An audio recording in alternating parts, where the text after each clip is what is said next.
नमस्कार, news state UP UK के digital platform में आप सभी का स्वागत है और मैं हूं आपके साथ आशिमा त्यागी।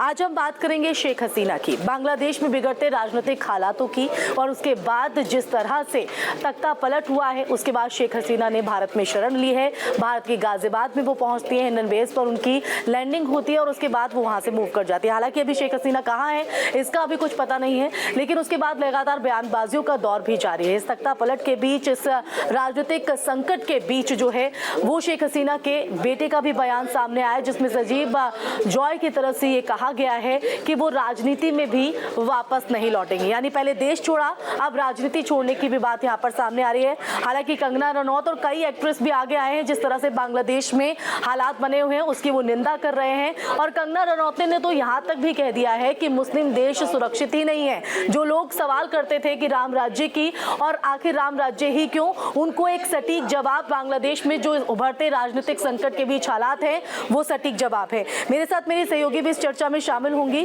सोनी हमारे साथ होंगी और सोनी से जानेंगे कि अब तक आखिर बांग्लादेश में क्या कुछ देखने को मिल रहा है, शेख हसीना कहाँ है, और उसके बाद सवाल ये भी है कि आखिर हिंडन एयरबेस यानी गाजियाबाद के हिंडन एयरबेस पर ही उनकी लैंडिंग क्यों की गई है। सोनी, शुरुआत में तो सबसे पहले आपसे ये जानना चाहेंगे कि जो राजनीतिक हालात वहाँ पर देख रहे हैं, उस संकट के बीच जिस तरह से हालात बेकाबू हुए हैं, सेना ने वहाँ पर तख्ता पलट किया और उसके बाद अब शेख हसीना को देश छोड़ने पर मजबूर भी कर दिया, तो किस तरह से आज पूरा हालात रहा है, क्या कुछ अपडेट आपके पास है? देखिए, शेख हसीना के इस्तीफा देने के बाद उनका भारत पहुंच जाना और भारत पहुंचने के बाद कंगना का इसका अपना प्रतिक्रिया देना।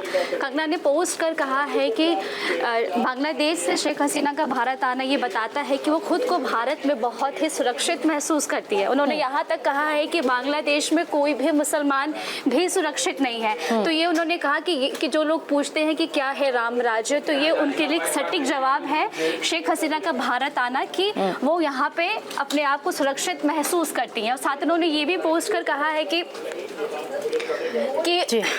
आज कंटिन्यू कर उन्होंने ये भी कहा है कि अब देखना ये होगा कि आखिर वो इसके बाद कहाँ जाती है। हालांकि कयास लगाए जा रहे हैं कि शायद वो लंदन जा सकती है, लेकिन अभी तक इस पे कुछ भी कहा नहीं जा सकता।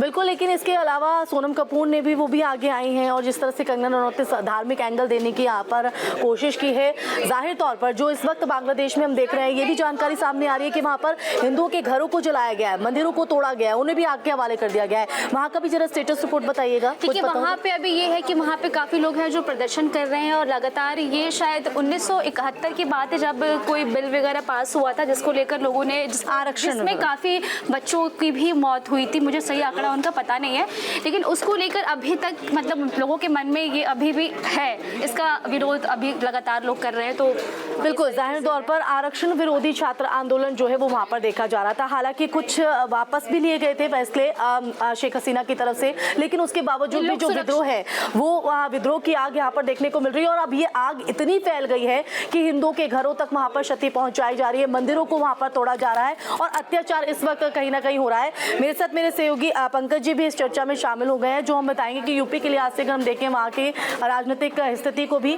लेकिन साथ ही साथ सबसे पहला सवाल तो यही है कि हिंडन गाजियाबाद के हिंडन बेस पर ही क्यों लैंडिंग कराई गई और उसके बाद अब कहाँ है शेख हसीना, ये भी बड़ा सवाल अपने आप में। देखिए, सबसे बड़ी बात है जो इंडिया में उनको अस्थायी रूप से भी रुकने की जो बातें आ रही है सुरक्षा एजेंसियों के हवाले से, जो उनको परमिट किया गया है और उनका ब्रिटेन जाने की उनकी बात हो रही है। सबसे बड़ी बात है जो देखिए, गाजियाबाद जो एशिया का सबसे बड़ा एयरबेस है और सबसे सुरक्षित माना जाता है। और प्रधानमंत्री शेख हसीना जो वहाँ से आए तो उनको एक वीआईपी हैं, भारत से अच्छे संबंध रहा है। अगर कोई भी वीआईपी दिल्ली में और इंडिया में आता है तो अमूमन हम लोग देखते हैं जो दिल्ली में इंदिरा गांधी एयरपोर्ट पे उनको रिसीव किया जाता है, ये किया जाता है। इस समय में भारत में पार्लियामेंट चल रहा था, दिल्ली ठीक है महफूज जगह है, लेकिन उनका क्या है, उनकी लोकेशन को सेक्रेट भी रखना था।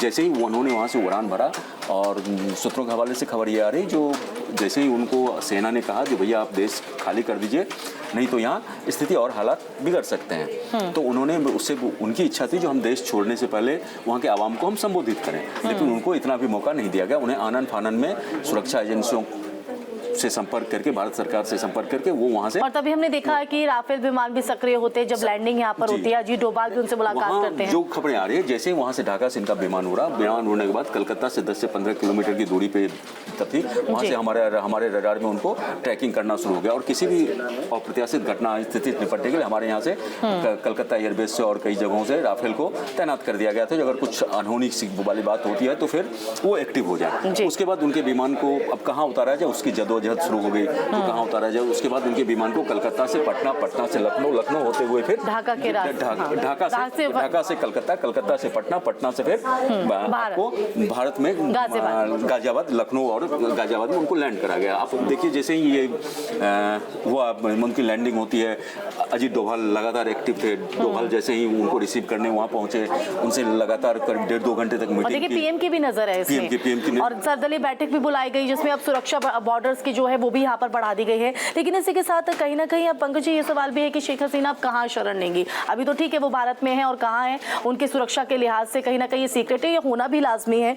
लेकिन इस बीच उनके बेटे का भी बयान आता है, पहले वो देश छोड़ती हैं, अब ये जानकारी भी सामने आ रही है जैसा कि सचिव वाजिद जॉय की तरफ से कहा गया है कि वो राजनीति में भी नहीं लौटेंगी, क्योंकि बांग्लादेश में जो स्थिति थी उस स्थिति से उनको उबारा, लेकिन उसके बावजूद भी शेख हसीना के खिलाफ विद्रोह होता है। तो कहीं ना कहीं नाराजगी जो है शेख हसीना के बेटे के इस बयान में दिखाई। तो क्या लगता है कि राजनीति वो छोड़ेंगी? नहीं, राजनीति देखिए अभी कहना बड़ा मुश्किल है। देखिए शेख हसीना अगर आप इंडिया में अगर कीजिए तो गांधी फैमिली, मतलब इंदिरा गांधी, और ये उसके बाद से आप देखिए बांग्लादेश में शेख हसीना के फैमिली को 1975 में जब बांग्लादेश में उनके पिता की हत्या कर दी गई और एक उनके परिवार के 18 लोगों की हत्या कर दी गई थी, एक साथ 18 लोगों को। और फिर वो उस समय में, जिस समय में उनके पिता का बंगबंधु की हत्या की गई और उनके सभी परिजनों को, उसके बाद से उस समय में शेख हसीना अपने पति के साथ वहाँ थी, जर्मनी में थी। उसके बाद किसी देश ने इनको आश्रय नहीं दिया, फिर भारत ने उनको आश्रय दिया और इंदिरा गांधी की उस समय में सरकार थी, ये दिल्ली में रही। दिल्ली में फिर उनको छुपा के पंडोरा रोड में उनको रखा गया, करीब 4 से 5 साल तक वो यहाँ इंडिया में छुपी रही। फिर वहाँ बांग्लादेश में जब हालात सुधरे तो फिर वो वहाँ गई।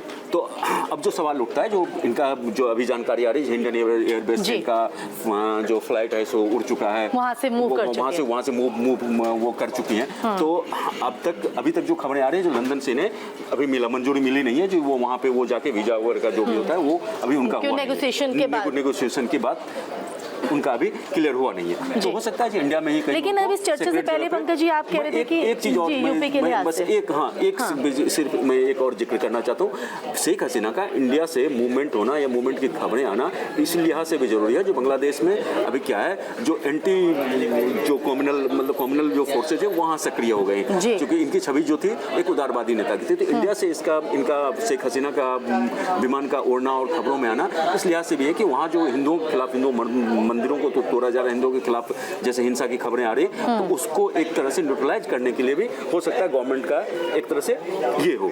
जी बिल्कुल। लेकिन एक शुरुआत में आपने जब चर्चा की थी, हम इस चर्चा में शामिल होने से पहले, तो आप कुछ यूपी के सेंट्रिक कुछ बता रहे थे। तो हम उस संदर्भ में भी चाहेंगे कि दर्शकों को पता होना चाहिए, क्योंकि बेसिकली हम उत्तर प्रदेश की बात करते हैं, तो उस लिहाज से आपको ये सिनेरियो जो स्थिति है, देखिए किसी भी अगर आपके पड़ोसी देश में अस्थिरता होती है तो उसके आपके ऊपर प्रभाव तो पड़ता ही है। तो एक सकारात्मक प्रभाव भी होता है, एक नकारात्मक प्रभाव होता है। तो क्या होता है, कई बार होता है जब आपदा में अवसर वाली बात होती है, तो हमारे इंडिया के कारोबारियों के लिए एक आपदा में अवसर है जूट और कॉटन की लिहाज से। देखिए बांग्लादेश जो है सो वर्ल्ड का सबसे बड़ा निर्यातक है कॉटन और जूट के, और आपको क्या बोलते, कई इंटरनेशनल ब्रांड्स हैं जिनके रेडीमेड गारमेंट्स हैं, उसका वहाँ से सप्लाई होता है। और यूपी में भी हम देखते हैं, जैसे हमारा जो कॉटन और जूट की लिहाज से यूपी का भी बड़ा ये इंटरनेशनली मतलब पैठ है। हाँ, हमारा क्या होता है, जो हमारे यहाँ जो कपड़े बनते हैं, जूट बनता है, वो थोड़ा सा महंगा होता है, क्योंकि गवर्नमेंट का उस तरह से सपोर्ट उनको नहीं मिलता है, जीएसटी और अन टैक्स मिला के। लेकिन बांग्लादेश में क्या है, तो उनको सपोर्ट भी मिलता है, वहाँ सस्ते लेबर्स में,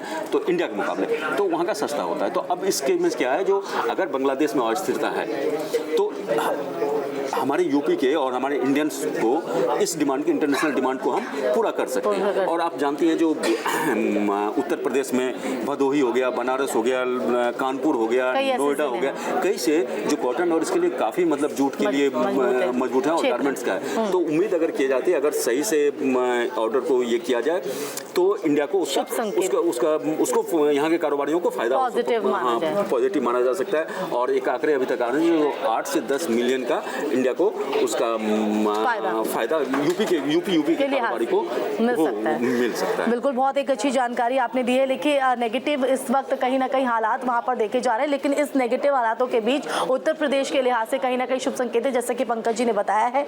आपको बता दूं कि जो हालात यहाँ पर देखे जा रहे हैं, शेख हसीना सरकार ने 1971 में बांग्लादेश की आज़ादी के लड़ने वाले स्वतंत्रता सेनानियों के रिश्तेदारों के लिए कई सिविल सर्विस आरक्षण का ऐलान किया था। और उसी के बाद कहीं ना कहीं ये जो विरोध है वहाँ क्या है, जो आज़ादी के बाद वहाँ का जब संविधान बना सब हुआ, तो हुआ जो आज़ादी में जो बांग्लादेश की मुक्ति संग्राम में जिन मतलब परिवार के लोगों ने, इसमें जिन परिजनों ने, जिन लोगों ने योगदान दिया था, उनके परिजनों को कुछ आरक्षण की व्यवस्था की जाए। तो उस समय उसको तो ये छात्र विरोध क्यों कर रहे हैं? 30% का उन्होंने आरक्षण दिया गया। तो अब क्या है, देखिए सिर्फ आप इसको इस लिहाज से मतलब सिर्फ इसको छात्र आंदोलन के रूप से मतलब देखना थोड़ा ये होगा।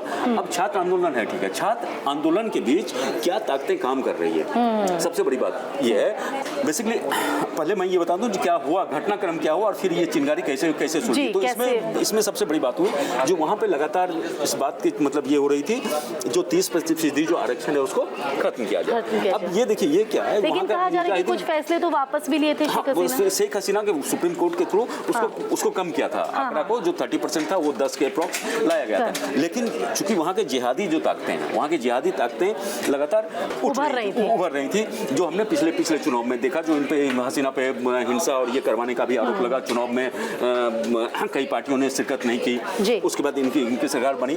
तो देखिए वहाँ शुरू यहाँ हुआ जो जिहादी ताकतें, जो चीन और पाकिस्तान की इस पे काफ़ी नज़र थी। पाकिस्तान कभी भी नहीं चाहता है और चीन जो बांग्लादेश में भारत का ये रहे जी, भारत इंडियन सेंट्रिक। और चूंकि शेख हसीना 20-25 साल से लगातार सत्ता में थी, तो वहाँ उनके खिलाफ एंटी इनकम्बेंसी तो था ही। अभी क्या हुआ, अभी जैसे ही बांग्लादेश शेख हसीना को जाना था चीन, वो चीन जाने से पहले इंडिया आती हैं, मतलब एक दिन पहले इंडिया आती हैं वो, और फिर थोड़ी देर रुकती हैं, फिर जाती है। तो यही वजह है कि ये बात भी उठ रही है कि चीन अमेरिका भी क्या इस चीन अमेरिका भी अब क्या है, जो अमेरिका को भी इस बात का अंदेशा है जो क्या चीन इसके तरफ बांग्लादेश जो चीन की तरफ तो नहीं झुक रहा है, क्योंकि चीन को किसी भी स्थिति में मजबूत होने देना नहीं चाहता। चीन किसी भी स्थिति में, चीन और पाकिस्तान नहीं चाहते हैं जो शेख हसीना का जो भारत के से जो लगाव है वो लगाव रहे, और वहाँ एंटी इनकम्बेंसी था।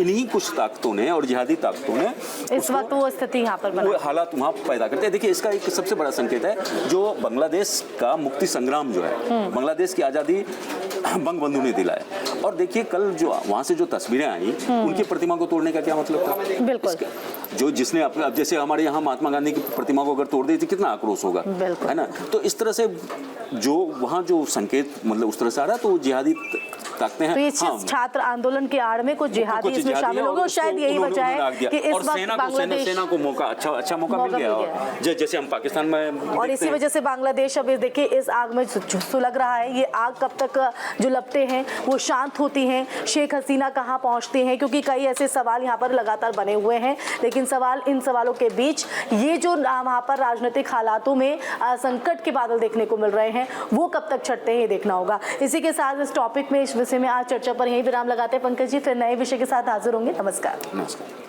न्यूज नेशन अब व्हाट्सएप पर खबरों की ताजा अपडेट के लिए न्यूज नेशन के इस QR कोड को स्कैन करें।